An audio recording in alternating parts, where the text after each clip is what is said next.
사랑하는 주님 앞에 형제자매 한자리에 그 신은혜 생각하며 즐거운 찬송 부르네.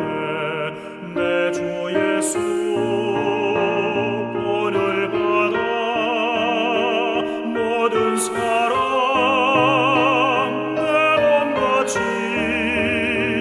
환난 근심 위로하고 진심으로 사랑하세. 사랑하는 주님 앞에 온갖 충성 다 바쳐서 괴로우나 즐거우나 주님만 입서서 우리 주님 거룩한 손 제자들의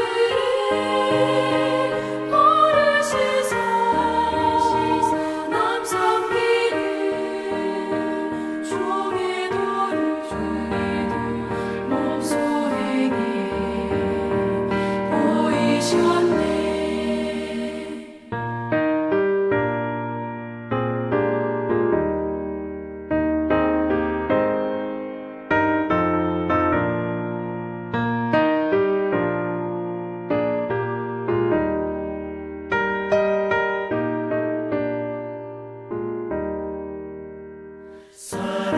사랑하는 주님 예수 같은 주로 섬기다니 한 피마다 한 몸이군 형제여 친구들이여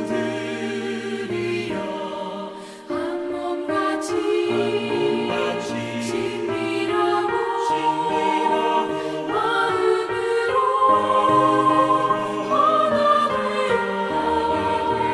우리 주님 크신 뜻을 지성으로 준행하세. 아멘.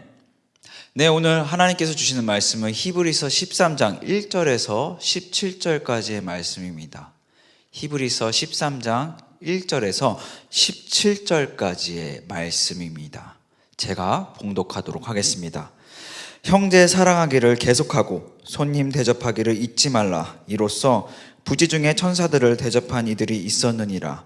너희도 함께 갇힌 것 같이 갇힌 자를 생각하고 너희도 몸을 가졌은즉 학대받은 자를 생각하라. 모든 사람은 결혼을 귀히 여기고 침소를 더럽히지 않게 하라. 음행하는 자들과 간음하는 자들을 하나님이 심판하시리라. 돈을 사랑하지 말고 있는 바를 족한 줄로 알라. 그가 친히 말씀하시기를 내가 결코 너희를 버리지 아니하고 너희를 떠나지 아니하리라 하셨느니라. 그러므로 우리가 담대히 말하되 주는 나를 돕는 이시니 내가 무서워하지 아니하겠노라. 사람이 내게 어찌하리요 하노라. 하나님의 말씀을 너희에게 일러주고 너희를 인도하던 자들을 생각하며 그들의 행실의 결말을 주의하여 보고 그들의 믿음을 본받으라. 예수 그리스도는 어제나 오늘이나 영원토록 동일하시니라. 여러 가지 다른 교훈에 끌리지 말라. 마음은 은혜로서 굳게 함이 아름답고 음식으로서 할 것이 아니니 음식으로 말미암아 행하는 자는 유익을 얻지 못하였느니라. 우리에게 제단이 있는데 장막에서 섬기는 자들은 그 제단에서 먹을 권한이 없나니 이는 죄를 위한 짐승의 피는 대제사장이 가지고 성소에 들어가고 그 육체는 영문 밖에서 불사름이라. 그러므로 예수도 자기 피로써 백성을 거룩하게 하려고 성문 밖에서 고난을 받으셨느니라. 그런즉 우리도 그의 치욕을 짊어지고 영문 밖으로 그에게 나아가자. 우리가 여기에는 영구한 도성이 없으므로 장차 올 것을 찾나니 그러므로 우리는 예수로 말미암아 항상 찬송의 제사를 하나님께 드리자. 이는 그 이름을 증언하는 입술의 열매니라. 오직 선을 행함과 서로 나누어 주기를 잊지 말라. 하나님은 이 같은 제사를 기뻐하시느니라. 너희를 인도하는 자들에게 순종하고 복종하라. 그들은 너희 영혼을 위하여 경성하기를 자신들이 청산할 자인 것 같이 하느니라. 그들로 하여금 즐거움으로 이것을 하게 하고 근심으로 하게 하지 말라. 그렇지 않으면 너희에게 유익이 없느니라. 아멘. 네, 오늘 히브리서 13장 그 소제목에 보시면 이제 마지막 권면들이라고 이야기하고 있습니다. 이제 히브리서 마지막 장이죠. 13장의 마지막 장을 마무리하고 있습니다. 마무리 장이라면 아마 가장 중요한 것들을 이제 요약해서 결론으로 이야기하는 거라고 볼 수 있습니다. 여기서 보시면 1절에 보시면 무엇을 말씀하고 있습니까? 형제 사랑하기를 계속하고. 그렇습니다. 형제 사랑하는 것, 우리의 이웃들을 사랑하는 것을 우리는 일시적인 것이 아니라 계속 이어져야 함을 오늘 본문을 통하여 말씀하고 있습니다. 우리가 마음에 들 때만, 우리의 마음에 맞을 때만 그 형제를 사랑한 것이 아니라 그가 미운 마음이 든다 하더라도, 우리가 그 마음에 들지 않더라도 우리는 형제를 계속적으로 사랑해야 하는 의무를 가졌음을 말씀하고 있습니다. 네, 그러면서 2절에 보시면 이제 손님 대접하기를 잊지 말라. 이로써 부지 중에 천사들을 대접한 이들이 있었느니라. 이제 아브라함과 롯의 대표적인 이제 인물이라고 말할 수 있겠죠. 아브라함은 이제 18장, 창세기 18장 1절에서 이제 15절까지의 말씀에 보면 잘 나와 있고요. 또한 이제 롯은 창세기 19장 1절에서 3절까지의 말씀을 보면 이제 손님, 천사를 어떻게 맞이하였는가에 대해서 말씀하고 있습니다. 그러면서 3절에 이어서 뭐라고 말씀하십니까? 너희도 함께 갇힌 것 같이 갇힌 자를 생각하고 너희도 몸을 가졌은즉 학대받은 자를 생각하라. 이것을 이제 쉽게 풀어서 이야기하면 예수님께서 우리에게 가장 큰 계명, 중요한 계명이라고 주신 계명이 무엇이죠? 사랑인데 하나님을 사랑하고 내 이웃을 내 몸과 같이 또 내 자신과 같이 사랑하라는 그 말씀이죠. 네, 이 3절 말씀은 내 이웃을 내 몸과 같이 내 자신과 같이 사랑하는 방법이 무엇인가에 대해서 잘 나타내 주고 있습니다. 네, 우리도 갇힌 자를 내가 갇힌 것 같이 사랑하고, 또한 우리도 몸을 가졌으니 이제 학대받은 자들을 그 사람의 입장에서 우리가 사랑해야 함을 말씀하고 있죠. 쓸데없는 동정이 아니라, 우리가 높은 지위에서 낮은 사람을 이제 섬겨주는 어떤 그런 동정이 아니라 우리도 같은 위치로 가서 그들을 사랑하는, 예수님께서 친히 이 땅에 오셔서 사람이 되어주셨던 것과 같이, 그러한 겸손의 모습을 보여주신 것과 같이 우리도 그러한 섬김으로 이웃을 사랑해야 함을 말씀하고 있습니다. 네, 그러면서 4절에 보시면 이제 간음에 대해서 이야기하고 있죠. 이제 사랑에 이어서 이제 3절 이웃 사랑을 이어서 이제 4절에 이제 우리가 이웃 사랑, 우리 부부 간의 사랑도 빼놓을 수 없죠. 근데 특별히 4절에서 말씀하고 있죠. 간음하지 말라는 것을 말씀하고 있죠. 그러니까 부부 간의 이 간음, 이것은 절대적으로 사랑이 아닌 것을 말씀하고 있죠. 그러니까 부부 간의 사랑은 이제 간음하는 것은 절대 사랑이 아니며 부부 간에는 어떻게 사랑해야 하는가에 대해서 이제 3절 이웃사랑, 4절은 이제 부부 간의 사랑에 대해서 언급하고 있습니다. 그러면서 5절에 보시면 돈을 사랑하지 말고 있는 바를 족한 줄로 알라라고 말씀하고 있죠. 그렇습니다. 사실 돈을 욕심을 가진다면 사실 하나님을 신뢰하는 것이 어렵죠. 사실 하나님을 신뢰하는 삶이라고 말할 수 없죠. 돈을 욕심을 갖는다는 것 자체가. 그렇죠? 네, 그렇기 때문에 그거에 대해서 이제 지적하고 계시고, 또 6절에 보시면 그러므로 우리가 담대히 말하되 주는 나를 돕는 이시니 내가 무서워하지 아니하겠노라. 사람이 내게 어찌하리요 하노라 라고 말씀하고 있습니다. 그렇습니다. 우리가 세상 살아가는 동안 여러분들이 지금 두려워하는 대상은 누구십니까? 두려워하는 것들은 무엇입니까? 그래서 흔히들 얘기하죠. 세상에서 가장 무서운 것은 사람이라고. 그러나 우리가 두려워할 대상은 사람도 아니고 어떤 재력, 돈도 아니고 권력도 아니고, 우리가 오로지 두려워할 대상은 오직 하나님 한 분이신 것을 오늘 본문을 통하여서 말씀하고 있는 것입니다. 그것이 바로 하나님을 의지하는 삶인 것이죠. 하나님만을 의지하는 삶. 그래서 오늘 본문 6절을 보시면서 내가 두려워하고 있는 것은 무엇인가? 내가 경외하고 있는 것은 무엇인가?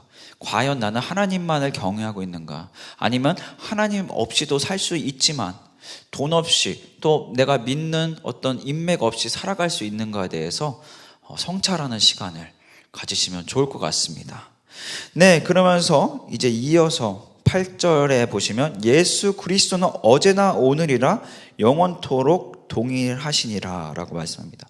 그렇습니다. 우리 예수 그리스도께서, 우리 예수님, 비록 우리 눈에 현재는 보이지 않지만 다시 오실, 우리가 장차 볼 그 예수 그리스도께서는 동일하신 분이십니다. 동일하게 사랑하시고 동일하게 우리와 함께 계시고 우리와 어떤 마음들, 아픔과 여러 가지 고통들에 공감하시는 주님이신 것이죠. 그리고 직접 본인께서 이 땅에 오셔서 경험하셨기 때문에 진짜 어떤 신보다도 더욱더 공감할 수 있는 진정한 하나님 되심을 보여주고 있습니다.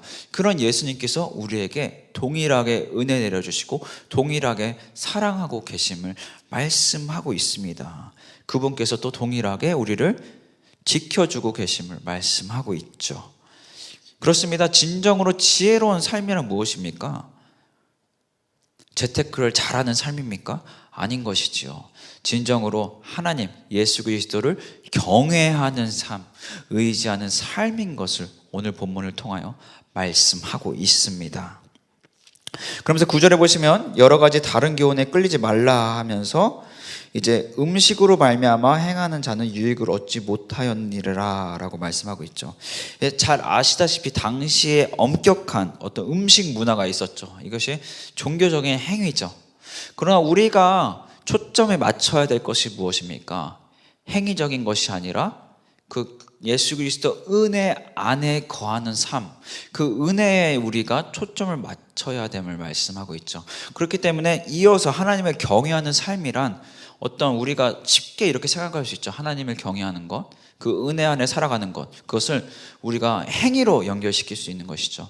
그러나 우리가 그것을 행위에 연결시키서는 안 되며 우리가 주 은혜 안에서 거하는 삶을 살아가야 함을 말씀하고 있습니다.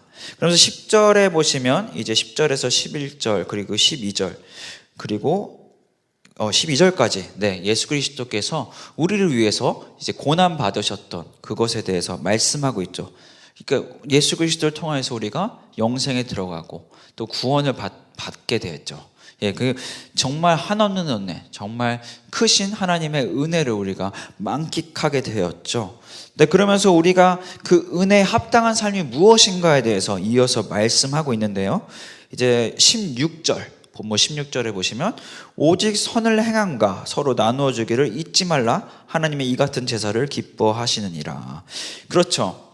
이 같은 제사를 기뻐하시느니라. 그러니까 종교적 행위, 어떤 종교적 행위보다는 이제 선을 행함과 나누어 주기를 하나님께서는 더 기뻐하신다는 것을 말씀하고 있습니다. 여기서 선은 무엇입니까? 선은 결국에는 하나님의 뜻이죠.